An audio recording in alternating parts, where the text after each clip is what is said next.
1916 France. The air trembles with the thunder of artillery. A man in his mid-30s, uniform shredded and face streaked with dried blood, drags himself out of a shell crater.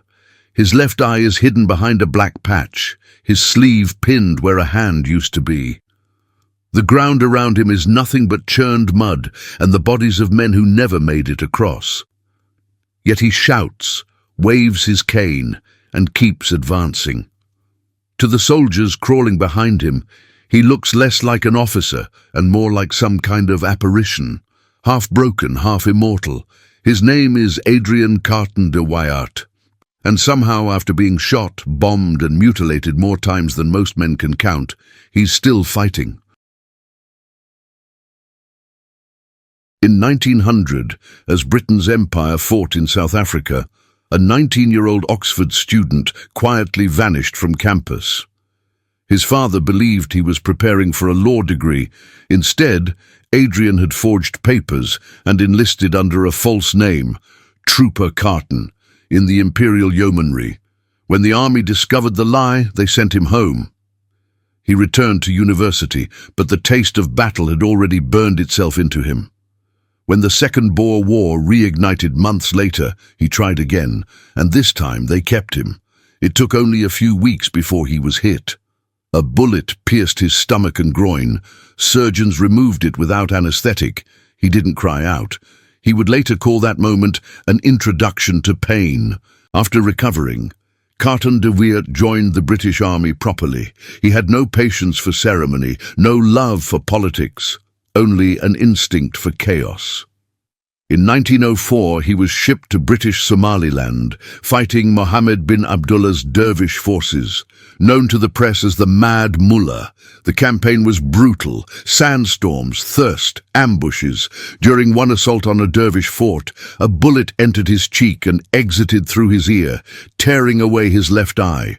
The wound nearly killed him, but when a doctor told him he'd be evacuated to England, he simply said, "I'll manage," and stayed until the fort fell. For the rest of his life, his glass eye never sat straight. He often popped it out to startle new recruits. By 1914, Europe had exploded. Carton de Wiart, now in his mid-30s, joined the 4th Dragoon Guards in France. Within weeks, his unit was caught in the First Battle of Ypres. Shells turned the countryside into moonscape. When a mortar bomb landed near him, shrapnel ripped through his arm. He ignored it, wrapped it in a field dressing, and kept fighting. Over the next 2 years, he was wounded repeatedly, shoulder, leg, neck, and ear, each time returning to the line after minimal recovery. To his soldiers, the eye patch and rough humor became symbols of defiance. "The old man's cursed but charmed," one corporal wrote. "He bleeds and laughs about it." Then came the Somme, July 1916, the British Army's bloodiest campaign. Carton de Wiart commanded the 8th Gloucesters. The plan was simple and suicidal. Cross open ground under machine gun fire to seize a German trench. Minutes into the charge, an explosion smashed his wrist. His fingers dangled by skin. A medic tried to splint them. Carton de Wiart tore the bandage away and yanked at the ruined flesh until the loose fingers came off. "They were no use," he muttered. Infection set in. The remaining hand had to be amputated. When the surgeon offered him morphine, he refused, too impatient to wait for the effect. 2 weeks later, he was back on duty, writing his name with the stub of his arm. Men who served under him said his presence in the trench line changed the atmosphere. When officers stayed back, he moved forward. When others ducked, he stood upright to scan through his field glasses. Once, after his cap was blown off by a sniper round, he simply picked it up, dusted it, and carried on shouting orders. His adjutant begged him to keep low. "If I'm meant to be hit," he answered, "I'll be hit sitting or standing." By 1917, he had been wounded 8 times and awarded the Distinguished Service Order with Bar, a decoration few officers earned twice. He still refused to talk about heroism. In his later memoir, he wrote, "I honestly enjoyed the war. I don't think it was wicked or wasteful, only inevitable. It wasn't bravado, it was addiction. For men like him, the trenches, however horrific, offered purpose and clarity missing in peacetime life. During the Passchendaele offensive, his unit advanced through waist-deep mud while shells burst in the clouds above. Carton de Wiart slipped, landed face-first in slime, and came up laughing. When an aide offered to escort him to a dugout, he refused. "If the men can stand it, so can I." His soldiers followed him because he made fear seem irrelevant. By the end of the war, he carried more metal in his body than most tanks. He had lost an eye, a hand, pieces of his ear, and several teeth. Yet when peace came in 1918, he seemed disappointed. He'd survived what killed millions, but survival itself felt unnatural. The world celebrated victory. He cleaned his revolver and waited for the next fight. Adrian Carton de Wiart's legend was spreading through military circles, stories of a one-eyed, one-handed colonel who charged through explosions and refused evacuation. Some dismissed him as reckless, others called him the bravest man alive.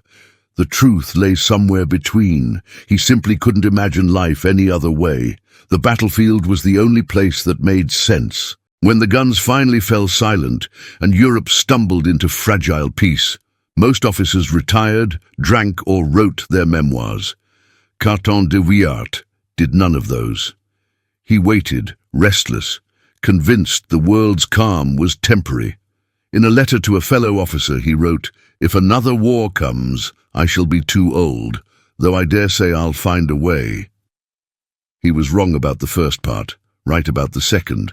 Because 20 years later, when Hitler's armies began to roll, the man who had already given an eye and a hand to war would once again put on his uniform. Older, slower, but still hungry for the noise of battle. September 1939, Warsaw, Poland. The sky burns orange as Luftwaffe bombers tear across it. Buildings crumble, civilians run through clouds of dust clutching children and suitcases, and somewhere among the chaos, a one-eyed British officer with a black patch and a stiff salute stands in the open, ignoring the air raid sirens. His name is still Adrian Carton de Wiart, though most soldiers here whisper a different one: the Immortal. He's 59 years old now, officially retired, but he had volunteered for one last mission, a British military liaison to Poland. His orders were simple on paper: report the situation, help the Polish High Command, and keep the lines of communication open. In reality, he had just been dropped into a dying country. The Germans were moving faster than anyone believed possible. Warsaw fell under siege within days. Bombers came every hour. The city's defenders fought from rubble and basements. Carton de Wiart refused to stay in the safety of the embassy bunker. He toured the front lines in an open staff car, helmet crooked over his eye patch, cane resting across his knees. Polish officers tried to stop him. He waved them off. "I've seen worse," he said, though privately even he was shocked by the scale of destruction. When a Stuka's siren screamed overhead, his driver panicked and swerved off the road. Adrian simply shouted, "Straight on!" as if commanding an entire battalion. The bomb missed by meters. A fragment tore through the car's door, grazing his sleeve. He didn't even flinch. To the Poles, he became a symbol of stubborn courage, a foreigner who refused to abandon them. But courage couldn't stop the inevitable. By mid-September, Poland was collapsing. The Germans attacked from the west. The Soviets invaded from the east. Communication lines broke down. Carton de Wiart received coded orders from London: evacuate immediately. He ignored them for 3 days, helping the Polish staff relocate wounded soldiers and destroy classified documents. Only when German troops closed within kilometers of the city did he agree to leave, reluctantly, and only after being physically escorted out by Polish officers. His escape was pure chaos. The convoy heading south toward Romania was bombed multiple times. Trucks burned on the roadside. Roads were clogged with refugees and dead horses. At one point, his car was flipped by a blast. He crawled out through the window, brushed off the dust and told the driver to get a new one. The man obeyed. People always did around Adrian. Crossing into Romania, he found himself briefly detained by border guards suspicious of his papers. The sight of a one-eyed man with a British uniform and Belgian accent didn't inspire trust. Adrian handled it in his usual way, loud confidence. He demanded to see the Romanian commander, recited his rank, and threatened a personal note from His Majesty's government. Within an hour, he was released and escorted to the British legation in Bucharest. From there, he made his way back to England via Egypt.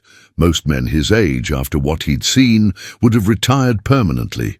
But Adrian wasn't built for peace. He wrote that the destruction of Poland convinced him that madness was back in the world, and that he couldn't sit out another war while others bled. When Winston Churchill, then First Lord of the Admiralty, learned that the old warrior was back in London, he personally requested him for active service.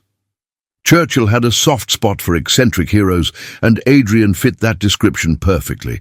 He was appointed to command a mission in Norway in 1940, during the ill-fated Allied campaign to block Germany's access to iron ore. It was a disaster. The Norwegians fought bravely, but poor coordination and bad weather doomed the operation. Carton de Wiart led British troops in the area of Namsos under constant air attack. One eyewitness remembered seeing him standing in the snow, waving his cane and cursing the German planes. It seemed impossible he wasn't hit, the man said. He moved as if war was just a game he refused to lose. When the evacuation finally came, he boarded one of the last ships out, a destroyer so packed that men were standing shoulder to shoulder. A bomb exploded close enough to knock him unconscious, but he woke hours later laughing. "I suppose that counts as sleep," he told a medic. After Norway, his superiors wanted him to rest. Instead, he volunteered again, this time for the Middle East. By early 1941, he was sent to Yugoslavia to coordinate with local forces resisting the Axis. But the situation there changed overnight when the country joined the war on Germany's side. His aircraft was rerouted toward Cairo, carrying other officers back to British command. They never made it. On April 23, 1941, somewhere over the Mediterranean, one of the engines burst into flames. The Wellington bomber began losing altitude fast. The pilot shouted for the crew to prepare for a crash landing. Carton de Wiart strapped himself in, calm as always. He later wrote, "I was less concerned with dying than with how cold the water would be." The bomber slammed into the sea off the Libyan coast. Fuel ignited, wreckage scattered. 4 of the 6 men aboard survived the impact. Carton de Wiart tore free from the harness and helped another man with a broken leg onto a floating wing. They paddled for hours through oil and burning debris until the shoreline appeared, enemy shoreline. They were captured by Italian soldiers within the day. The officers tried to explain they were prisoners of war. Carton de Wiart simply smiled and said, "Good. I could use a change of scenery." He was taken to Castello di Vincigliata, a high-security POW camp near Florence, reserved for senior Allied officers. Most considered it impossible to escape from. Adrian immediately began planning his first attempt. Within weeks, he was mapping tunnels, bribing guards with cigarettes, and organizing nighttime drills. The Italians thought the one-eyed, one-handed old man posed no threat. They were wrong. Between 1941 and 1943, he made 5 escape attempts. He cut through wire with sharpened tin, scaled walls with rope made of bed sheets, and once disguised himself as a peasant with a stolen cap. He was caught every time, but he never stopped trying. Each punishment, solitary confinement, tighter security, only amused him. It was quite good exercise, he later said. His fellow prisoners included Generals Richard O'Connor and Philip Neame, both of whom admitted that his spirit kept them sane. They recalled him crawling through tunnels on one arm, joking about the wine served at dinner. To them, he wasn't just a leader. He was proof that defiance could survive even in a cage. Then in 1943, Italy surrendered to the Allies. The guards disappeared overnight. The prisoners walked out of the castle gates as free men. Carton de Wiart, now 63, was thin, limping, and exhausted, but alive again. He was flown to Cairo, where a British general offered him early retirement with honours. Adrian refused. "Retirement?" he said. "I wouldn't know where to begin." So they gave him one more job, a posting so strange that even he found it amusing. He was to serve as Churchill's personal representative to China, to liaise with Chiang Kai-shek and help strengthen Allied ties in the Far East. It was meant to be a diplomatic role, quiet, safe, far from the front lines. But for Adrian Carton de Wiart, nothing was ever quiet for long. 1943, Chongqing, China. The city sits in a valley of constant smoke and thunder. Japan's bombers make daily raids, and the streets are lined with sandbags, bamboo shelters, and the smell of coal fires. It is here that Adrian Carton de Wiart, 63 years old, limps through the chaos with his black eye patch and half arm, representing the British government to the Chinese nationalists. To the soldiers who see him, he looks like a warrior from another century, a relic, somehow still breathing. He arrives at Chiang Kai-shek's headquarters as the Allied liaison. The assignment is meant to be political, not military. The Foreign Office expects him to behave like a diplomat, to smile and deliver polite phrases about cooperation. But Carton de Wiart is no diplomat. He's a soldier who's lived his entire life in the noise of battle and now finds himself in endless meetings about rice rations, troop numbers, and the delicate egos of generals. He listens for 10 minutes, then slams his cane on the floor. "We talk too much," he mutters. "Let's do something." At first, the Chinese delegation doesn't know what to make of him. He's older than most of their officers, half-deaf, missing fingers, an eye and a hand. But his posture is erect, and his gaze, even through one eye, has a strange authority. When Chiang first meets him, he reportedly says, "You have seen more war than anyone I have known." Carton de Wiart replies dryly, "That's nothing to be proud of." Despite the gruffness, he quickly earns respect. He treats everyone the same, generals, drivers, servants, and he never complains. When air raids send diplomats rushing to bunkers, Adrian sits calmly in a chair reading reports, pipe smoke curling around him. Once, when a bomb detonated only a few blocks away, shattering the windows, he brushed glass from his lap and said, "We might as well finish lunch." But behind the calm, there's a restlessness that never fades. After years in the field, sitting at a desk feels like punishment. In a letter home, he confides, "I'd rather be shot at than talked to." Still, he performs the job with discipline. His reports to London are concise and brutally honest, often criticizing both British and Chinese indecision. Churchill appreciates it. He writes to him directly, calling him "our eyes in the East." Life in Chongqing is difficult, humid, chaotic, and filled with espionage. Spies from every side lurk in the hotels and tea houses.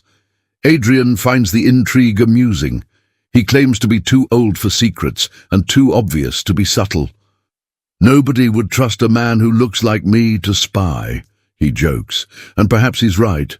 No one suspects him of anything except being exactly who he is. An indestructible old soldier waiting for the next explosion. In late 1944, as Japan's grip weakens, he's sent on several inspection tours along the front. The trips are grueling, mountain roads, monsoon rains, and endless mud. His aides worry about his health, but he refuses assistance. He rides mules up narrow passes, smokes constantly, and insists on visiting every camp. Soldiers gather around him like he's a ghost from another era. When one young Chinese officer nervously asks about his missing hand, Adrian chuckles. "Left it behind in France," he says. "Didn't like it much anyway." During one inspection near the Burma border, their convoy is ambushed by Japanese aircraft. Bullets rake the road. His driver hits the brakes and dives out of the truck. Carton de Wiart stays seated, one arm steady on the door. When it's over, he steps out, dusts his uniform and says, "Well, that's one way to wake up." By now, his legend has spread far beyond Europe. Journalists describe him as the British officer who can't be killed. Foreign correspondents in Chongqing write about his glass eye, his missing hand, and his endless stream of dry humor. One article calls him a soldier who treats danger as inconvenience. He hates the attention, refusing all interviews. When Time magazine requests a profile, he replies, "Tell them I'm busy staying alive." Behind the hard shell, however, there are signs of exhaustion. Decades of combat have left him deaf in one ear, plagued by phantom pain, and unable to sleep more than a few hours a night. His staff hears him pacing during air raids, muttering lines from old campaigns. "Keep your head down. Steady. Now go." Some nights he reads his worn Bible by candlelight. In the margins, he's scribbled the names of men he lost in France and Africa. For all his laughter, the ghosts never left him. Then in 1945, as the war nears its end, he's sent to represent Britain at the Japanese surrender negotiations in Rangoon, Burma. It's a strange full circle for him. The man who fought in Africa, Europe, and the Middle East now stands at the edge of Asia, watching the empire that once seemed unstoppable bow its head in defeat. He observes the ceremony with quiet detachment. "They've all learned," he later writes, "that death is a poor teacher and a persistent one." When he returns to China, the world has changed. Hiroshima and Nagasaki have ended the war. Soldiers celebrate in the streets. Carton de Wiart simply pours a drink, sits on the balcony of his residence, and stares at the dark hills. Peace feels unfamiliar, uncomfortable. The silence reminds him of hospitals and convalescence. He was built for movement, not reflection. In his final report to London, he writes, "The Chinese will endure, they always have, but I suspect they will endure more trouble before they find peace. The same could be said of us all." In December 1945, he's finally relieved of duty. Chiang Kai-shek invites him to dinner one last time. As a gift, the Chinese leader presents him with a hand-carved cane, "for the old soldier who never stopped walking." Adrian accepts it with a rare smile. "It will come in handy," he says, and everyone laughs, though the double meaning isn't lost on anyone. He leaves China on a military transport bound for London. As the plane lifts off, he gazes out the window, one eye still sharp, one arm folded across his chest, and whispers something to himself that no one hears. Perhaps it's relief, or maybe regret. He's going home, though home no longer feels real. Europe has changed, the world has changed.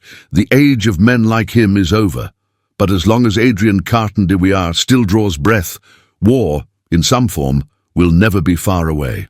1950, County Cork, Ireland. Mist drifts across the green hills, and the river below carries the slow rhythm of a world that's forgotten war. A fisherman waves to an elderly man sitting on a folding chair by the water. The man nods back, his left sleeve pinned where a hand used to be, a black eye patch cutting across a face carved by time. His pipe smoke curls lazily upward. To anyone passing by, he might look like a harmless old veteran enjoying retirement. But to those who know the name Adrian Carton de Wiart, he is the embodiment of something far rarer, a man who fought every war of his age and refused to be destroyed by any of them. After leaving China in 1946, he returned to England as one of the most decorated soldiers alive. Victoria Cross, Distinguished Service Orders, 8 wounds, 2 plane crashes, 5 escape attempts, the kind of record that should have broken a dozen men. The press called him the unkillable general. Journalists crowded at his door. He despised it. "I'm no hero," he told one persistent reporter. "I just had bad luck and good surgeons." The army offered him honorary posts, medals, lectures. He declined them all. Instead, he settled quietly on a small estate in Kildare, Ireland, a place surrounded by quiet rivers and green fields. For a man who had spent 40 years in uniform, peace was both a blessing and a sentence. The silence of rural life unnerved him at first. He admitted to a friend that he missed the racket of shells. But gradually he adapted. Fishing became his new campaign. "The trout here," he once said with a grin, "fight almost as hard as the Germans." Despite his reputation, he lived simply. No servants in uniform, no lavish estate, just books, a few dogs and a garden. He tended himself one-handed. Occasionally, former officers or young soldiers would visit, eager to hear stories. He would indulge them, but never for long.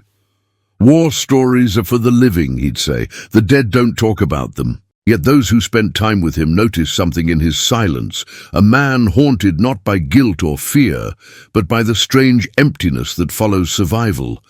He had outlived 2 world wars, his comrades, even the empires he served. Britain was changing, the world was rebuilding.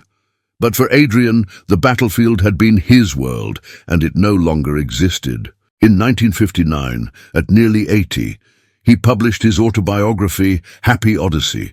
The title itself was a contradiction, the memoir of a man who spent half his life in pain, yet called it happiness. The opening line set the tone. "Frankly, I had enjoyed the war. It wasn't bravado. To him, war was clarity, a place where courage, stupidity, fear and loyalty all revealed themselves without disguise. He didn't glorify bloodshed, he glorified endurance. He wrote about losing his hand as if describing a change of uniform. He told of ripping off his own fingers without dramatics. The tone was cold, matter of fact, the writing of someone who had long stopped separating horror from humor. Readers were stunned. Some called him insane, others the last of a vanished breed, but among soldiers his book became legend. It was passed through barracks, quoted in mess halls, studied by officers who wanted to understand what fearless truly meant. What they learned was something different, that true fearlessness wasn't a lack of fear, but a decision to move forward no matter how much it hurts. He kept that philosophy until the end. Even in his 80s, when arthritis twisted his joints and his sight dimmed, he still walked every morning down to the river.